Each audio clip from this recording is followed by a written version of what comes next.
Monsieur le Président de l'Assemblée nationale, Monsieur le Premier ministre, permettez-moi, avant d'entrer au vif du sujet, de faire un petit détour. Je suis Hélène Ngonga Lionel, député à l'Assemblée nationale de transition. Le 23 novembre dernier, j'ai été victime d'agression, notamment étranglé à la prison centrale de Libreville. Posez votre question sur la feuille de route. Monsieur le Président, j'arrive. Suite à cet incident à la prison centrale de Libreville, j'ai saisi le président de l'Assemblée nationale et une médiation. Sur la feuille de route. C'est le dernier appel. Merci. S'agissant de la feuille de route, Monsieur le Premier ministre, je n'ai pas entendu dans votre discours le volet amélioration des conditions de détention, car Albert Camus disait une société se juge à l'état de ses prisons.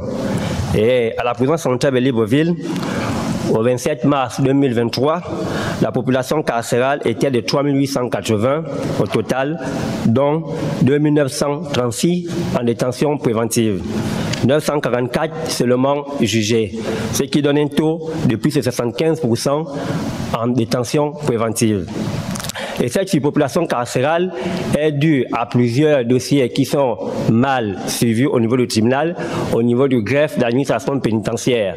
Certains parmi ces détenus ont déjà été jugés, les peines ont expiré, mais à cause du manque de suivi, ils se retrouvent encore là-bas. Et je n'ai pas regardé, bien entendu, au niveau du droit à la santé des personnes en milieu carcéral.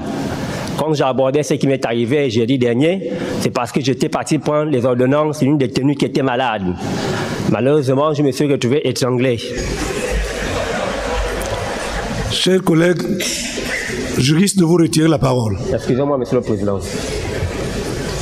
Monsieur le Premier ministre, au niveau du volet social, je n'ai pas entendu un appui pour les personnes handicapées au Gabon, parce que chaque fin d'année, nous sommes au mois de décembre, les personnes vivant avec un handicap perçoivent une indemnité de 75 000 francs, ce qui représente par mois 6 250 francs. Quel Gabonais peut s'en sortir avec 6 250 francs par mois? Pour finir, Monsieur le Premier ministre, vous avez abordé le cas de la réforme électorale, vous avez fait l'historique de ce qui a conduit à la prise du pouvoir de l'armée, mais les Gabonais et les Gabonaises se demandent où est passé le président du CGE, celui qui a proclamé les élections tronquées. Quel est son statut aujourd'hui? Pour finir, je vais m'en vouloir si je n'aborde pas l'aspect de la route, notamment au niveau de la Stembiam. Entre la Stembiam et le marché du PK5, la voie est presque coupée. Qu'est-ce qu'on attend pour démarrer les travaux sur cette voie? Je vous remercie, Monsieur le Premier ministre, et désolé encore, Monsieur le Président.